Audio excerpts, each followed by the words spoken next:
तर महारत्नाच्या जमिनीचा पार्थ पवार यांच्यावर आरोप झालेला आहे। 1800 कोटींचा घोटाळा केल्याचा आरोप केलेला आहे आणि यावर आता विरोधकांनी जोरदार हल्लाबोल केलाय। मवियानं पार्थ पवार यांच्यावर हल्लाबोल केलाय।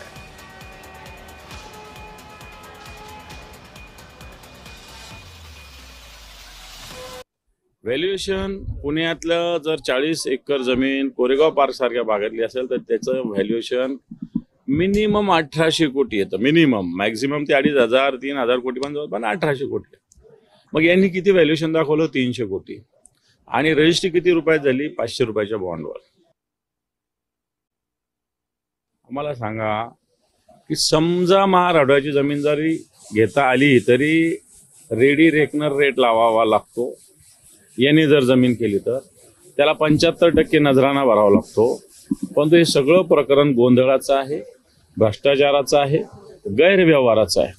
आणि सत्ताधारी परवाच्या दिवशी अजितदादा बोलले शेतकऱ्यांना तुम्हाला सगळं फुकट लागतं, फुकट लागतं, फुकट लागतं। तुम्हाला का फुकट लागतं? 1800ची जमीन 300 कोटीत का लागते?